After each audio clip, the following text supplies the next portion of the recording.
नंगौ जोङो दिनै तामुलपुर दखरा दुलाराय बर' फरायसा आफादनि गाहाय मावखुलियाव जोङो तामुलपुर साब डिभिजननि सिङाव थानाय मोन 8 दखरा आफाद आरो जोङो बाक्सा जिल्ला दुलाराय बर' फरायसा आफादाव बिबान मोननाय सा 8 बिबानगिरि गासै जोङो लोगो नांनानै दिनै मोनसे सावराय जथुम जादों आरो सावराय जथुम जानायनि खारना बेनो जे तामुलपुरा दिनै 22 जानुवारि सुबुंखान्थि सान बे दिनैनिफ्राय बे तामुलपुरा मोनसे आबुं जिल्ला महरै फोसावजाबाय दा बेनिखायनो जोङो दिनै गोजोननायजों दिनै जों बयबो खनसे ज' जालायदों आरो जों बे गोदान जिल्लाखौ जोङो गोसो गोथारै जोङो बरायदों आरो मोनसे खोथाया जाहैबाय जोङो जिहेतु तामुलपुर साब डिभिजना जिहेतु बाक्सा जिल्लानि सिङावनो सिगां जिहेतु दङमोन आरो दिनै तामुलपुर जिल्ला हिसाबै बियो एक्सट्राहै जिहेतु गुबुन मोनसे आबुं जिल्ला हिसाबै फोसावजाबाय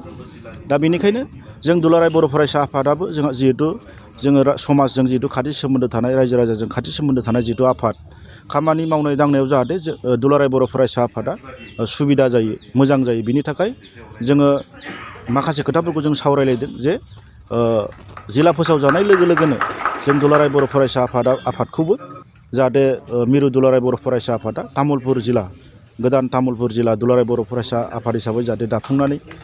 थाबैनो जाहाथे दाफुंनानै होयो बेफोर माखासे खोथाफोरखौ जोङो सावरायलायदों आरो सावरायलायनायनि गेजेरजों जोङो थांखि लादों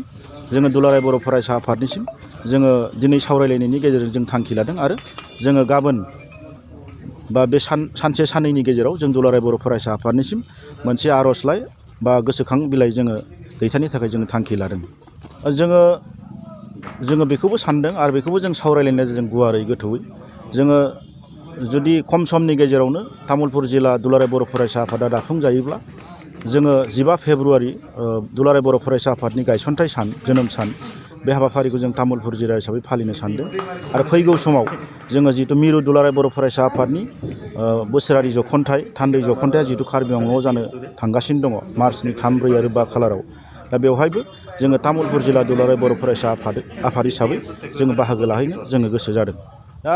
बेनिखायनो जोङो दुलाराय बर' फरायसा आफादनि साफा मावथि हिसाबै आरो दुलाराय बर' फरायसा आफादा मोनसे डिसिप्लिन गोनां आफाद हिसाबै संगठन हिसाबै जों बयबो बुजिलायगौ दा बेनिखायनो खामानि मावनाय दांनायाव जाहाथे जोंनि ओनसोलाव जाहाथे माखासे उसुबिदाफ्रा जाहाथे नुजाथिया बेनिखायनो तामुलपुर जिल्ला दुलाराय बर' फरायसा आफादखौ